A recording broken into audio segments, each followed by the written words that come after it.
Hey sketchy friends, so when it comes to art supplies, I am a recovering addict, and like all recovering addicts, I preach the gospel of not becoming an addict and seeking help if you are an addict. Now, of course, all of this is a bit tongue-in-cheek, but I do really try and control myself when it comes to buying art supplies. I do have first-hand experience of being caught in an avalanche of art supplies when I was a child. I was almost buried alive. This did actually happen, so I am a child of an addict. Mum, I'm looking at you here. So the irony is, as much as I personally avoid trying to buy too many art supplies, I actually get given a lot of stuff, and I'm offered even more stuff by companies on a daily basis to review on YouTube. You know, that just happens when you have a YouTube of any size. I think you know, it's a way of companies trying to market their products, which is fine. I do say no 99.9% of the time, just because I don't want to promote lots of art supplies when I'm not a big believer in buying too many art supplies. It's not that I don't buy anything, but like, joking aside, I do kind of see the addiction to buying art supplies and not really using them. So I don't do many product reviews on this channel for that reason. I don't want to kind of encourage that kind of thing. I don't want to come across as preachy at all, but there's just so many gorgeous, gorgeous art supplies out there. And now just a lot of stuff at like really, really, really cheap prices. I just feel personally this does sometimes encourage mindless consumerism. Team you, I am looking at you. That's just not something that sits well with my personal outlook. I'd rather have fewer things. I'd rather spend some good money on them. And I'm not saying that cheap things are bad quality all the time. Not what I'm saying. I'd rather just cherish the things that I do buy. And it's taken me a long time to get there. I also bought 160 alcohol markers because they were like $20, years ago, blah, blah, blah. And then used them a bit, and then they kind of sat in the corner, and then they're no good or whatever. So I really have been there. So it comes from very much personal experience. So what about the actual reason for purchasing art supplies though? We want to create with them, right? So please, next time you go to purchase something, even if you tell yourself, oh, it's only $5, £5, 500 grand, just pause and think, do I really need this? Am I really going to use this? And I know sometimes it's not always easy to know that, but just have a think. That being said, let's have a look at a few things that I have purchased, not necessarily this year, but just sort of over time, and what I personally have found to be really amazing purchases, and perhaps what I haven't. Remember that this video is completely subjective to how I make art and the things that I choose to use for my art. But I'm really hoping with the gift-giving season upon us that you might find some inspiration here, either for yourself, because, you can give yourself gifts, or for the artist or artists in your life as well. I'm going to try and not ramble too much. I'm not a big fan of really, really structured videos, but I'm going to try and keep myself on point here. If you're looking for some inspiration on either materials to buy or what to do with the materials you already have, the best thing you can do is take a class. So whenever I get some new watercolors, I really love to swatch them out and see what colors I've got and make some mixing charts. And this class by Nina Weiss explains how to create a color wheel, and it's packed full of color theory, and she explains exactly how to make a color wheel. And even though she's using acrylics, it doesn't matter, it still applies to watercolor and that kind of thing. It's still got some great sort of color theory and stuff like that in it. So I really recommend that. So I do thank Artists Academy for sponsoring this video. It's really, really kind of them. They've got loads of great videos on their platforms by highly regarded teachers, professional artists. In this video, for example, by Ethan Cullerton, he talks about the different sketching materials that you can use, and he talks about pencils, charcoal and Conte as well. This one by Stuart Lockridge, which I think would be really interesting for us travel sketchers and urban sketchers. He shows you how he's made a travel kit actually out of like an old day planner, which I thought was very, very cool. As you can see, the videos are really highly produced, really well filmed, and there's just so much to explore. You can learn all kinds of different mediums from Artists Academy. You can learn from lots of different teachers, lots of different skills and techniques. So whether you're into oil or acrylic or watercolor or drawing, whether you're a beginner or whether you're a more seasoned artist, there's something here for everyone. And if you go to the link in my description, you can get the first full year of Artists Academy Premium for only $1.49. Offer is only valid to new members, but what a great gift to give yourself to make use of all of those art supplies that I know you have hiding in your cupboard. So something I did purchase this year was a Polaroid printer. So this is the Polaroid High Print. I've just seen a few friends use them before on other trips. My friend Judith, who I've done the Sketching Spain trip with before, and we're organising the Morocco trip that I've got coming up in April. So if you haven't checked that out, I've still got a couple of spaces left, so please go and check that out. The link is in the description below. But she uses these to great effect. So I was like, oh, I want one, obviously. It took me a really long time to buy one because anything that's over a certain amount of money, I just get caught in analysis paralysis. So I did buy this one, and what I will say is it's excellent quality, probably what you would expect from a brand like Polaroid. The printing quality is beautiful, nice build quality. It comes with an app that works nicely. I can't really fault it from that point of view. The things I don't like about it, it's quite large. It's quite big. It's not really a pocket printer. I struggled to get that in my pocket, and I do know there are much smaller ones on the market. The other thing which I feel like a friend may have warned me about, but then I completely forgot about this and then just bought this one. You don't just replace the paper, you have to replace this entire plastic cartridge, which from an environmental point of view upsets me. So yeah, that's not something that I had sort of thought about, but when I bought it, it did spring to my mind that someone had warned me about that, and then I just forgot.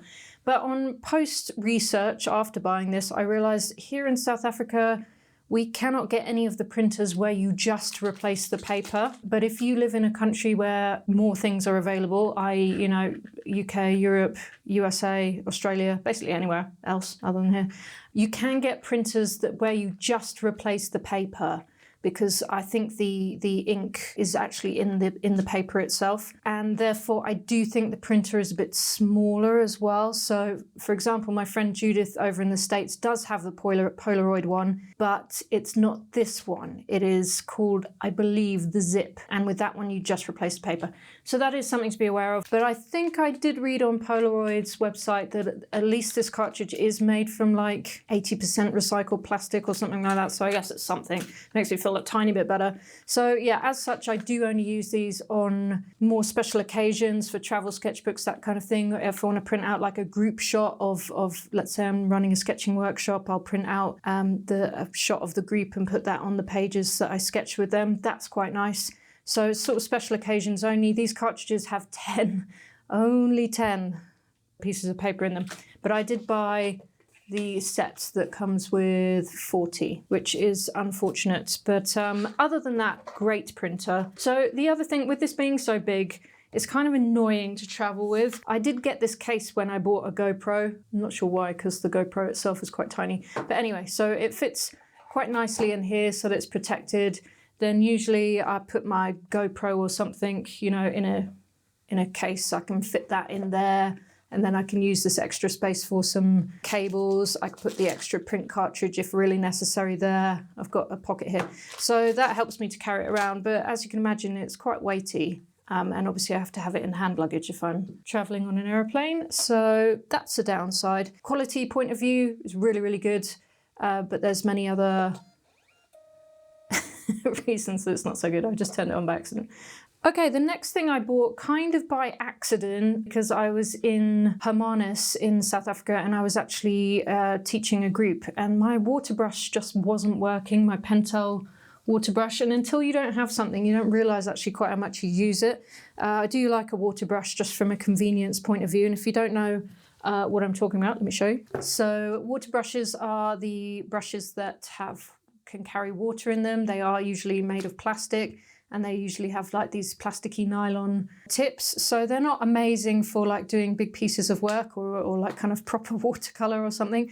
But for travel sketching on the go, they really are very, very convenient. I do like this particular size, which is the biggest size of the 3 round brushes. So in the past, I've generally used the Pentel brush and it's always done me well, but for some reason the one I bought recently just isn't working very well. The one I had before that worked for like 10 years, so I guess it's just is what it is. But anyway, so in Hermanus there's a very tiny art shop, and they had this set of 4 Derwent brushes. They didn't have any singular ones. And I was like, let me just give them a try, because I've never tried the water brushes in this brand. And they're really good. They're really, really good. And I quite like that I've got the pack of 4. Probably won't use all of them, but I really love this big flat version here because you can really cover some good surface area with that, which is usually the issue with the water brushes. You have to be careful when you're putting the lid back on, because I did bend the bristles back the other day and it was quite annoying to try and get them back into shape again. Yeah, really juicy to use. They've kind of got this nice squeezy button there, and they release water very generously, so you do have to be a bit careful. But yeah, so these are 3 sizes of the round and the big flat one. Really, really good water brushes, so I was quite happy with those. So this is one example of an art product that was sent to me, and these are Fuumuui, Fuumuui, and they're a really great set of watercolor brushes. They are listed as Kolinsky Sable, but I guess like a lesser version than the super expensive brushes that you see. I think they were about $25–30 US, something like that.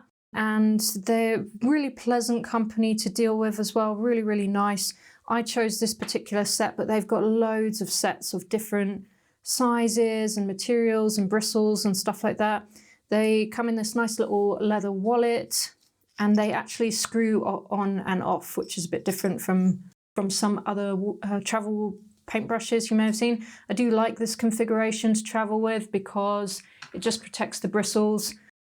They work pretty well, and I know Roisin Curie likes them as well, because she actually had them when I saw her at the symposium and she was saying how much she likes them. Definitely worth checking out, and I do have a discount code with the link in the description below. And as I said, there's all kinds of different configurations. For me, this looked like the best sort of configuration for the style of sketching that I do. While we are on the subject of brushes, I bought this one during the symposium in Poland. Urban sketching symposiums are a really good opportunity to buy art supplies, especially, again, as I mentioned.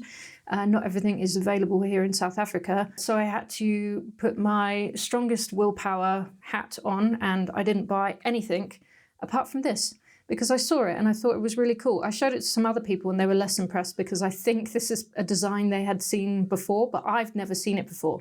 So on one end, and again, they had a different choice, but this was the one I chose. On one end, you've got quite a nice long sort of pointy brush. And then on the other end, you've got this lovely small mop brush. So again, for my style of sketching, I didn't like the other configuration, which was a long dagger, and I can't remember what was on the other end. But for me, having a small brush and a brush that can cover larger areas, this is basically perfect. So I just thought it was really smart, and I'm like, okay, I think I could actually get away with just having this one brush whilst I sketch. If I'm going out sketching, I'd take this one brush, because then it has 2 options within it. And it seems really high quality, really, really happy with it. So this is one of my favorite things, and the only thing that I bought at the Urban Sketchers Symposium. So this is a material that I go through phases of using. I went through a major phase of using them on top of watercolor abstract backgrounds. And if you're interested in learning that technique, I do have an online course, which I will link to in the description below. I do enjoy acrylic paint markers, and obviously the brand that most of us will probably recognize the most is the Posca brand. They come with their foibles where, as many people who use these know, they can kind of blob on the page, so it's always good to have a spare piece of paper to the side of you just to kind of get the marker working and not to blob on your artwork. What I do want to say though is I bought these really cheap versions, well, fairly cheap versions from our equivalent of Amazon. And I think they were for kids to paint on rocks. There was kind of that trend, I think, where kids were making rock art or whatever, which is pretty cool. So it marks on anything and water-based. And they're just really, they're completely fine. They're just as good as these Posca ones, and they're a fraction of the price. So especially if you are just messing around in a sketchbook, don't be scared to go for the cheaper acrylic paint markers, because they work just as well as the expensive ones. So that's kind of what I wanted to say on that. Now, for an opaque white, I used to use a Posca or equivalent paint marker. But what I have discovered, and I think this is mainly seeing other people do it, mainly Liz Watkins, who I adore. I don't know that she uses these specific pens, but what I mean is correction pens, whiteout pens, Tipex, however you know them. So I did start with this one because there's so many available in the stationery stores. So I started out with this one, which is great, but actually same brand, which is Pentel. I saw this one and it's just a little bit finer. Whilst it's not ever going to be as controllable or fine as a white gel pen, they are much more opaque. So if you've got a slightly thicker area to fill in, they just work so nicely. So I'm a really big fan now of Fuumuui opaque white. Doesn't require a finer line like a gel pen. I will use a whiteout pen or a Tipex pen or correction pen, whatever you want to call them. So I, again, haven't experimented with all the brands. These are Pentels, but I'm really particularly enjoying this one right now at the moment. So from my last video, some of you might have seen that I'm doing a project at the moment where I'm drawing scenes of Johannesburg on grocery bags. This is from a supermarket called Checkers. And what I'm mainly using for my colours on top of here is colour pencils. So I did use a bit of the acrylic markers that I just mentioned earlier, but otherwise for the colour, I'm using colour pencils. And I have found my favourites to be, again, not that I've tried all of them, but I'm generally finding that the Faber-Castell Polychromos are a good price point and they come out really nicely, especially the light blue on here is really nice, comes out well, the light blue and this blue as well, very nice, and the whites and the ivories. So you can see that I do have a bit of a mishmash going on here, so I do have some Lyras as well, which also work really nicely. I quite like the Lyra range and they're a really good price. So I've got a mixture also of like the normal colour pencils, there's the Lyra one, but also the watercolour pencils as well, in both the Polychromos and the Faber-Castell. But I do prefer, I think it just actually depends on what pigments you're using. So some pigments come out really nicely just in the normal colour pencil.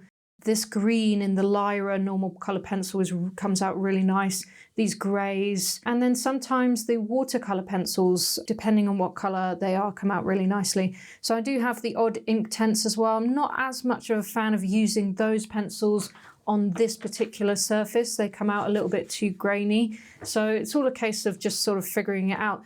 This is just kind of like the ones I happen to have, or some of them. And then I've bought individual colours as I've kind of realised I need them. But sometimes I go to the shop and they don't always have the colour I want in the colouring pencil, so I'll get it in the watercolour pencil because I know it's not too different to use. But yeah, I am enjoying the Faber-Castell in particular. I've got one of these Caran d'Ache Luminance 6901s, which I know people rave about. I think I got it in a goodie bag, but these are really expensive, especially here. So I do sort of tend to stick to the Faber-Castells, which I think are roughly about £2 per pencil, which, you know, when you're buying several of them at once, that adds up pretty quickly. Actually, while we're on the subject, I found this pencil wrap just in the local stationery store, actually, I think, and it is a Faber-Castell one. It was actually quite cheap. So this is a really nice way to keep the pencils, I find, and it looks really cool, and you're just like, you just whip it out like that. This video is not sponsored by Faber-Castell, by the way, but whilst we're on the matter, this is probably my favourite pencil sharpener I've come across so far. I like it because on location, it's got a really large body to hold all the pencil sharpenings, and it's also got different sized holes for different sized pencils, and separate one for like graphite and colour, and then it's got a jumbo one which is good for some of the porkier pencils that I've got. I really like it, and you can kind of pull it apart and and empty the chamber.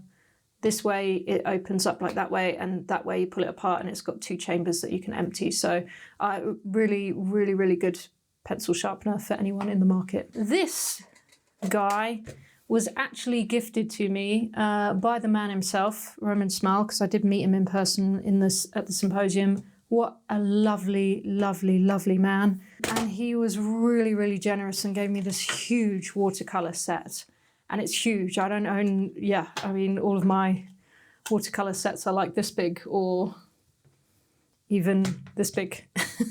So about 75% bigger than what I would normally use. So as such, something like this I would definitely not use for on location sketching. It's just too big. It's huge. But saying that, really good for studio use. Not that I do much studio work, but this is just an example. I've been doing a graphic narratives and kind of comic book course with the Royal Drawing School lately. It's finished now. But I've been doing a lot of digital work, and I thought I wanted to do this page of comic panels and try doing it with watercolor. So in that case, I was sat here and I did use this set of watercolor. So that's what I mean. It's great for having on your desk or in your art studio, but for on-location sketching, just too massive. But the colors are absolutely gorgeous. My favorite, this Misty Morning, is just absolutely gorgeous. Some really beautiful colors in here. So yes, thank you, Roman. I love Roman Szmal paints. Really, really decent paints. Really worth getting. Good price point. But if you're travel sketching or on location sketching, then you need something this size and not this size. And then the final thing that I want to mention is a sketchbook. This is the Etchr B5 size. You can see how grubby it is. That was white once upon a time. But yeah, I'm just really loving B5 at the moment. It's kind of halfway between A4 and A5. So it's just that kind of Goldilocks zone, I find. This is 100% cotton. It's hot press. It's just really, really nice to use. So I've got another brand new one here ready to use at some point. So I quite like the portrait format personally. They do all kinds of formats though. They've got a square one here as well. They do landscape ones, they do A5, A6, A4, all sorts. But my favourite at the moment is the B5, but I have not used the square yet. This is on the shelf waiting to go.